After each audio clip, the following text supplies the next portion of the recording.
తాకట్లో ఉన్న మీ బంగారాన్ని విడిపించి ఆ రోజు ఆన్లైన్ రేటుకి కొంటాం. Sharma gold company. నమస్తే అమ్మా. నమస్తే అమ్మా.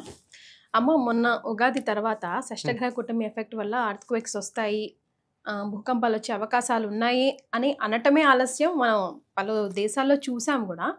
అనడానికన్నా ముందే, ఎందుకంటే ఉగాది కన్నా ముందే జపాన్ లోన అక్కడ వచ్చేసింది. అవును, జపాన్ లో అటువైపు వచ్చేసింది. ఇప్పుడు తెలంగాణకు కూడా ఉంది అని అంటున్నారు. మీరు ఎప్పుడైనా ఇన్ని రోజుల్లో ఎప్పుడైనా చూసారా అర్త్క్వేక్ ఎఫెక్ట్స్? మీకు ఏమైనా కనిపించినాయమ్మా? అంటే ఈ మధ్య కాలంలోనా? అప్పటి నుంచైనా మేము మా చిన్నప్పుడు ఎప్పుడో 69, 68 ఆ ప్రాంతాల్లో ఒకసారి వచ్చినట్టు, 70s లో ఒకసారి వచ్చినట్టు విన్నాం, అనుకున్నాం. మేము గమనించలేదు కానీ 71, 72లో ఎప్పుడో, తేదీనే కరెక్ట్ గా చెప్పలేను కానీ ఇలా కూర్చుని ఉంటే ఏమిటి ఇలా తూలాము అనుకున్నాం. ఒక్క నిమిషం. ఏమిటంటే కాసేపటికి అప్పటికి మనకి ఏం లేవు కదా, టీవీలు లేవు.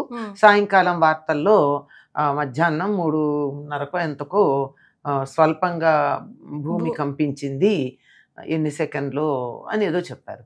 ఓహో, మేము తూలింది అంటే మధ్యాహ్నం అలా కూర్చుని కబుర్లు చెప్పుకుంటున్న సమయంలో అనమాట. తూలినట్టు అనిపించింది ఏమిటి అని అంటే అది భూకంపం అని అన్నారు. అంతే తప్ప తర్వాత ఎప్పుడో 70s లో ఒకసారి ఎప్పుడో వచ్చింది హైదరాబాద్కి. నిజానికి హైదరాబాద్కి భూకంపం రాకూడదు.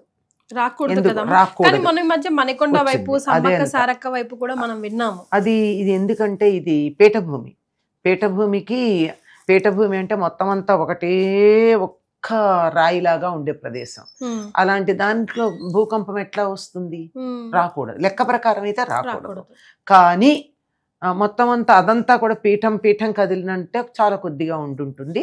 అప్పుడు ఈ మధ్య కాలంలో కొద్ది రోజుల క్రితం ములుగు జిల్లాలో ఎక్కడో వచ్చిందన్నారు, అంటే సమ్మక్క సారక్క అని అక్కడ వచ్చిందన్నారు.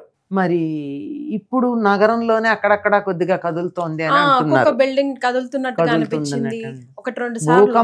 భూకంపం వచ్చిందా? ఒక బిల్డింగ్ కదిలిందంటే బిల్డింగ్ ఒకటే కదిలిందా? ఆలోచించాలి కదా. ఒక బిల్డింగే కదిలిందంటే భూకంపం అయి ఉండాలా? అక్కర్లేదుగా. ఆ ఇల్లే కదిలి ఉంటుంది. ఆ ఇల్లు అయి ఉండదు, అది నా ఉద్దేశం. అది ఒక ఫ్లాట్ అయి ఉంటుంది, కాంప్లెక్స్ అయి ఉంటుంది. అలా కూడా అవుతుందా అమ్మా? అయితే అయ్యి ఉండొచ్చు. ఏముందానికి అక్కడ కింద నాకు తెలియదు, నేనేమి పెద్ద భూగర్భ శాస్త్రవేత్తనేమి కాదు. కానీ ఊరికే లాజిక్ ప్రకారం అయితే మనం ఏదన్నా ఇలా ఇసుకలో పాతామనుకో అమ్మా, ఆ ఇసుక గట్టిగా గనక లేకపోయినట్టయితే గాలి కొంచెం కదులుతుంది కదా. అలాగే కింద వాక్యూమ్ ఉన్న చోట ఏదన్నా పాతామనుకో, అదేమవుతుంది, మొక్క పాతి పెడతాం. మొక్క పాతి పెట్టాక ఏమవుతుంది, చేత్తో నొక్కుతాం. నొక్కకపోతే ఏమవుతుంది, పైన మట్టి బాగానే ఉన్నా అడుగున కాస్త లూజ్గా ఉన్నట్టయితే అటు ఇటు కదిలిపోయే ప్రమాదం ఉంది.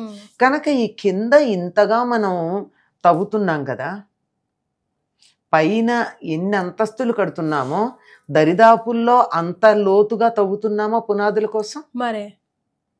అంటే మొత్తం తవ్వేసేయట్లే చెరువులాగా, కనీసం పిల్లర్స్ వేసే ప్రాంతం తవ్వుతున్నామా? అది అంతవరకు అది లూజ్ అయినట్టేనా ప్రాంతం? అయింది. లోపల వేయడంలో ఎక్కడన్నా కాస్త ఖాళీ ఉంటుంటే వాక్యూమ్ ఉండిపోతుంది కదా, గాలి కూడా కదా, జస్ట్ వాక్యూమ్ ఉంటుంది కదా. ఇది ఎక్కడనే అడ్జస్ట్ అయితే. కానీ అవన్నీ ఇప్పుడే ఎందుకు అవుతున్నాయని? ఎందుకంటే ఇప్పుడు ఎక్కువ తవ్వకాలు అయినాయి కదా, ఎక్కువ బిల్డింగ్స్ కట్టుకుంటున్నాం కదా. ఒకప్పుడు 90s లో లాతూర్లో చాలా పెద్ద భూకంపం వచ్చింది. ఎందుకు వచ్చింది? అక్కడ కూడా రావాల్సిన ప్రదేశం కాదు. ఎందుకు వచ్చింది అని పరిశోధన చేసిన తర్వాత చెప్పింది ఏమిటంటే, అక్కడ నీటి కోసం చాలా లోతుగా తవ్వారు. పైగా ఏం చేశారంటే వాళ్ళు ఆర్టిసన్ బావులు వేశారు. ఆర్టిసన్ బావులు అంటే మన మామూలుగా ఇట్లా మనం కొట్టే పంపు ఉంటుంది కదా మన నేలలోకి, ఇలా ఆ పంపుకి ఇలా నీళ్లు కొడితే నీళ్లు పైకి వస్తాయి. ఇట్లా ఖాళీగా ఉంటే మనం ఇలా ఖాళీ కొట్టేప్పుడు వాక్యూమ్ వెళ్ళి కిందకి తగిలి అక్కడ ఉన్నటువంటి నీటి ధార ఈ వాక్యూమ్ లోంచి బయటికి రావడానికి. ఇది మామూలుది. ఇది కాక ఇంకా బాగా నీళ్లు బట్టలో వేసి ఏదన్నా పిండితే రసం ఇంకా బాగా వస్తుంది అన్నట్టు ఆర్టిసన్ బావులు అంటే చుట్టూ నుంచి వాక్యూమ్ లోపలికి వెళ్ళి మధ్యలో నుంచి నీళ్ళు బయటకు వచ్చాడు. ఒక గొట్టం ఇలా వేసేసి దాంట్లో వాక్యూమ్ లోపలికి ఇలా దింపేసి ఇట్లా తీస్తే మొత్తం అంతా వాక్యూమ్ అవుతుంది. అప్పుడు ఆ వాక్యూమ్ చోంచి మళ్ళీ ఇటు కొట్టినట్టయితే ఈ మధ్య ఉన్న దాంట్లోంచి నీళ్లు బయటకు వస్తాయి. ఇది ఇంకా ఎక్కువ లోతుగా వెళ్ళి నీళ్లు తీసేది. అలా తీసినప్పుడు ఈ ఆర్టిసన్ బావులు వేసినప్పుడు ఏమైంది, ఈ భూమిలో ఎక్కడ పడితే అక్కడ వాక్యూమ్ దీనికోసం ఏర్పాటు చేసుకున్నాం కదా, ఈ వాక్యూమ్స్ ఎక్కువైపోయి భూమి లోపల పొరల్లో ఉన్నటువంటి నీటినంతా మనం తోడేసాం. భూమి లోపల పొరల్లో నీటి ప్రదేశం, నీళ్లు ఉన్న ప్రదేశం ఏమైంది, ఖాళీ అయిపోయింది. ఖాళీ అయినప్పుడు ఏం జరుగుతుంది, ఎప్పుడో అప్పుడు సర్దుకుంటాం, సర్దుబాటు అవుతుంది. నేను దానికి ఉదాహరణ చెప్తారు. మనం ఇంట్లో అమ్మాలను చూడండి, ఏదో పాత్రలో పప్పు ఏదో బియ్యమో తెస్తారు, పోస్తారు, అన్ని మిగిలే నిండింది, ఏం చేస్తారు, ఆ డబ్బాని ఇలా కదుపుతారు. కదిపితే ఉన్న ఖాళీలోకి సందుల్లోకి 2 గింజల మధ్య ఖాళీ ఏదైతే ఉందో దాంట్లో ఇంకో గింజ వీళ్ళు సర్దుకుంటుంది, ఈ కాస్త చారుడు అందులో పోస్తారు.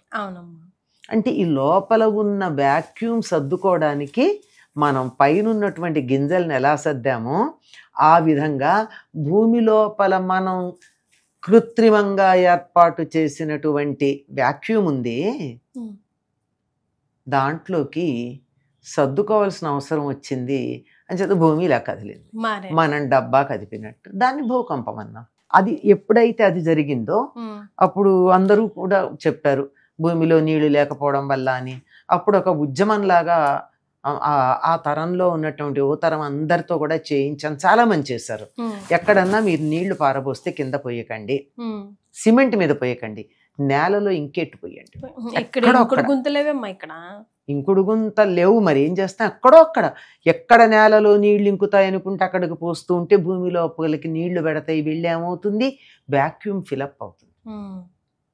అంటే మనం ఒక బకెట్ నీళ్లు భూమిలో ఇంకెట్టు పోయగలిగామని అనుకో, రాబోయేటటువంటి భూకంపాన్ని 0.0000001% అట్లీస్ట్ మన వంతుగా ఇలా ఇంతమంది చేయగలిగితే, మన నీళ్లు తీసుకోవడమే తప్ప ఒక్క చుక్క నీళ్ళు ఇస్తున్నామా భూమికి?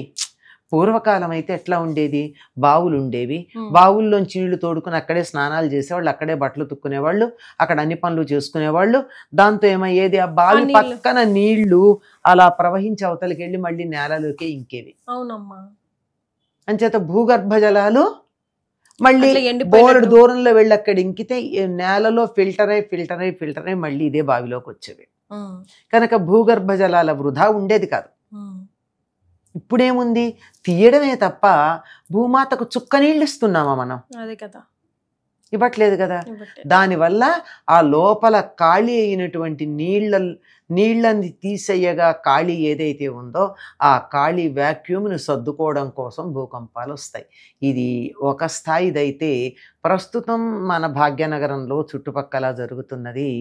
ఇంత పెద్ద పెద్ద భవనాలు కడుతున్నాం, ఆకాశ హర్మ్యాలు కడుతున్నాం. నిజానికి ఆకాశంలో కడుతున్నాం, భూమి నుంచి ఆకాశం దాకా కాదు.